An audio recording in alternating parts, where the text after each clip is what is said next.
While Cherno's jail lies in the Earth's deep underground, another huge spaceship hovers exactly above it inside the metropolis.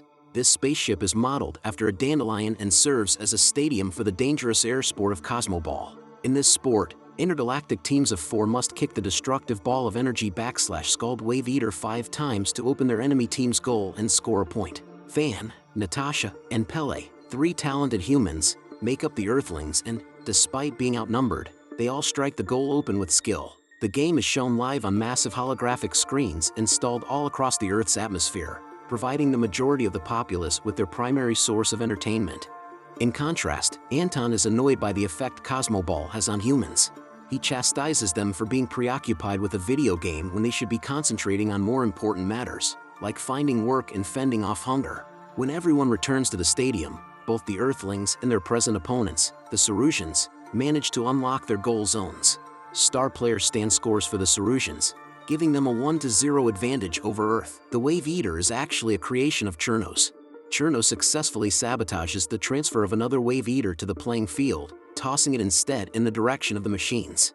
Some of the machines explode, severely harming the security personnel.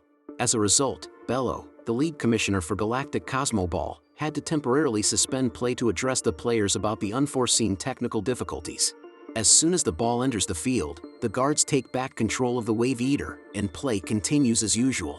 Even though the game ends in a tie, the human fans inside and outside the stadium are celebrating the first time in history that the Earthlings have advanced to the championship round.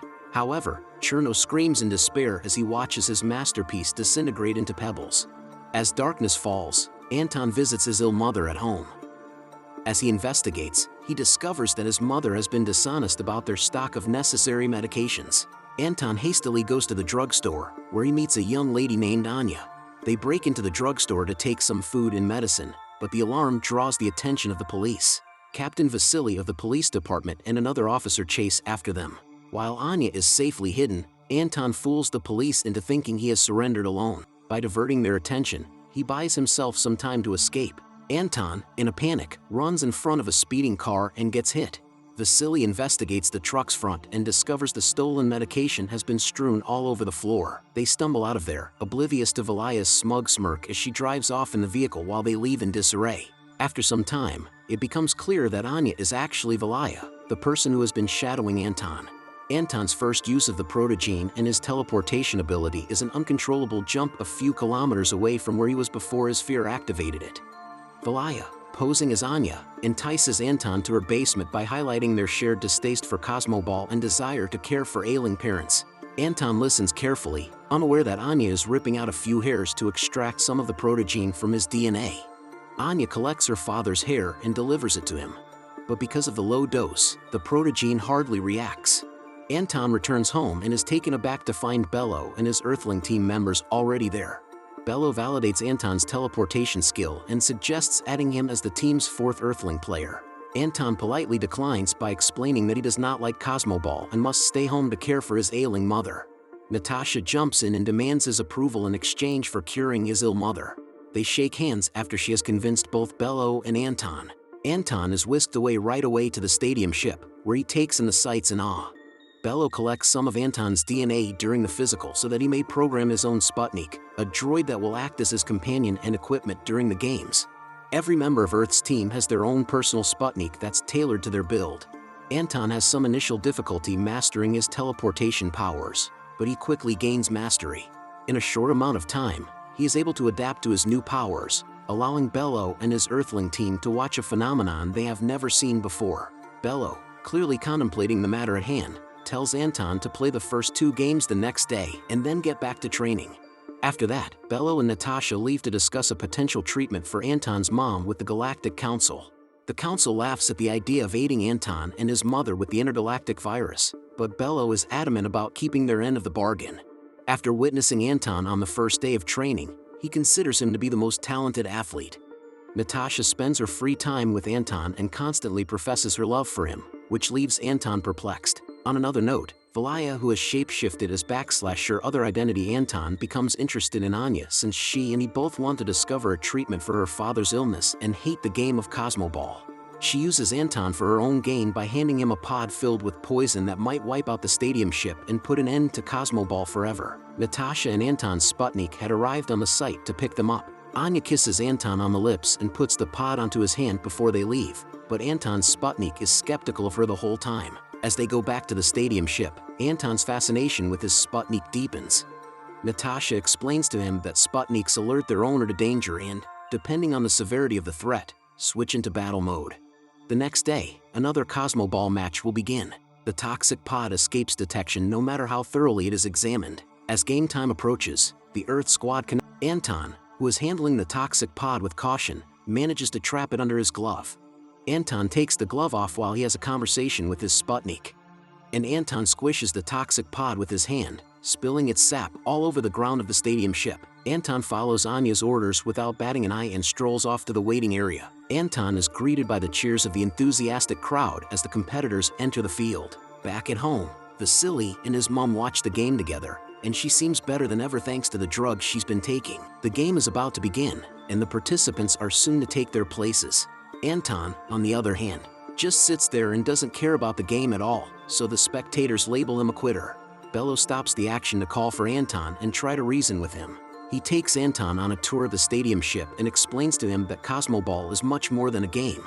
He fills Anton in on the conflict, Cherno, the Wave Eater, and his final creation, the Protogene.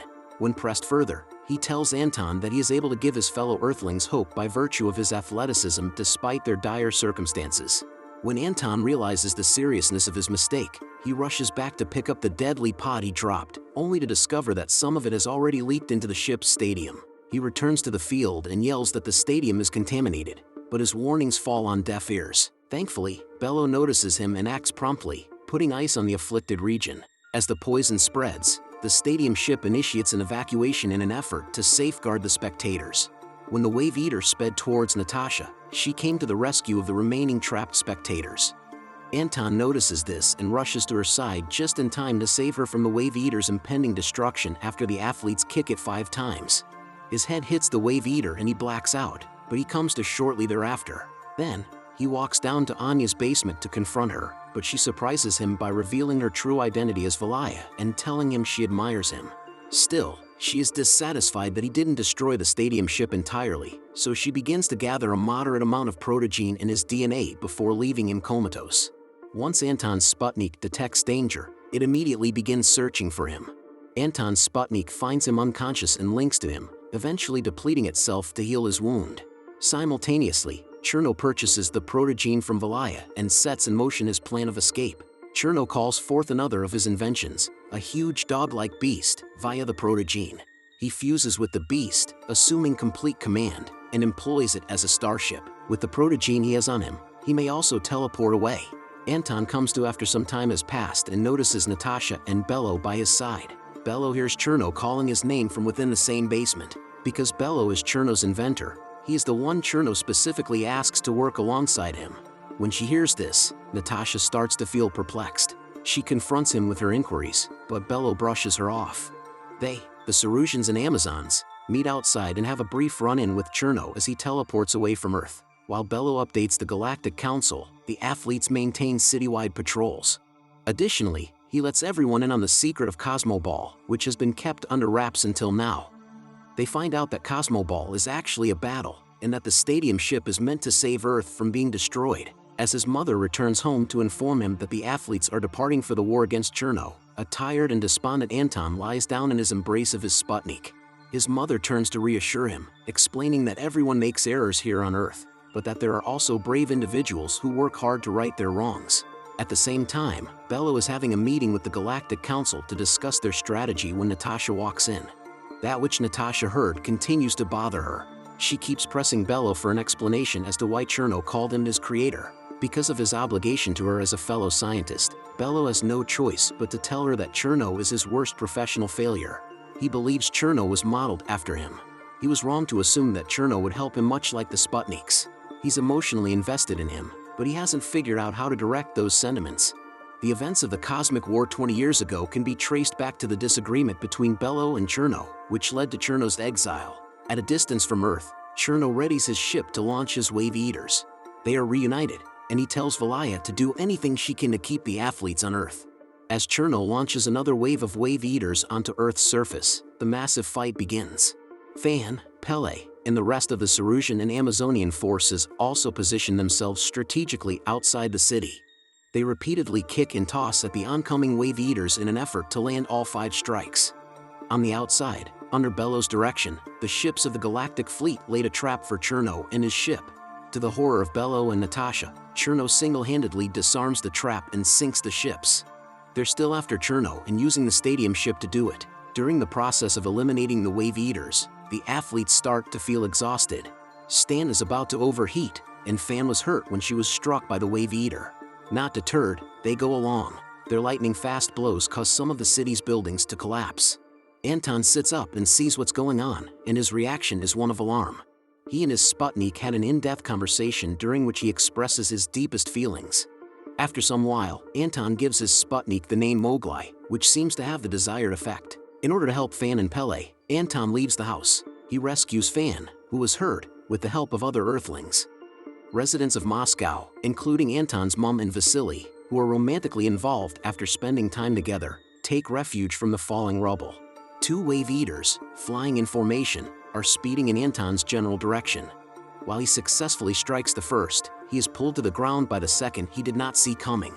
He reaches the ground without injury, but his attire is ruined. Mowgli, his Sputnik, senses trouble and rushes to his side. They patch things up and become allies again, this time to make Anton's fighting gear. Now that he can talk to the rest of the athletes, Anton is ready to strike with full force again, and Mowgli is in full war mode. He crushes every wave eater with a single blow, astounded by his own performance. In contrast, Bello has decided to confront Cherno head-on. In the event that he doesn't return to Earth alive, he gives Natasha complete control of the ship's stadium and instructs her to return there and save the others. Natasha accepts and follows Bello into Cherno's ship through teleportation to confront him. Eventually, when confronted by Cherno, Bello reveals his actual character. After quickly resolving the 20-year lag in communication, they engage in combat. Cherno attempts a stealth attack on Bello, but they are onto him in no time. Natasha responds by teleporting in front of Cherno to kick him, but Valaya stops her in midair. Natasha uses teleportation to avoid Valaya's attack, but Valaya immediately grabs and stuns her. Cherno rushes Bello head-on, boasting that his creation is now significantly stronger than he once was. In the meantime, Anton and Mowgli use teleportation to visit Earth's moon, where they observe the moon's deplorable condition. When Mowgli senses danger, his alarm goes off. The thought of Natasha and Bello prompts an immediate departure in that direction. Bello infuriates Cherno on board the ship as he hurls ice balls at Cherno's protogenes. While Bello relentlessly attacks, Cherno constructs a massive shield to keep his invention safe. When Bello launches his ice ball, it lands above the shield and directly on Cherno's head. Cherno is engulfed in ice, which quickly freezes his entire body.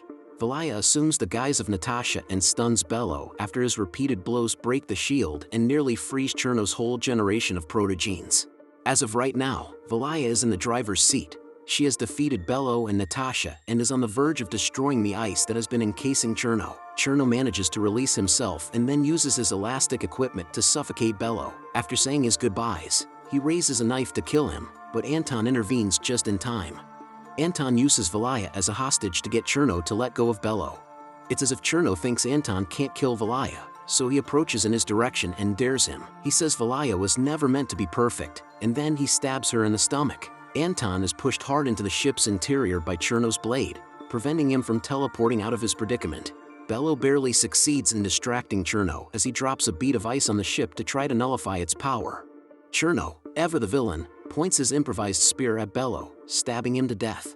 Anton seizes the opportunity to develop a cell-to-cell relationship with the ship. The puppy-like creature he encounters follows him frantically. Anton, who is headed toward the door, stops short and turns to face the monster.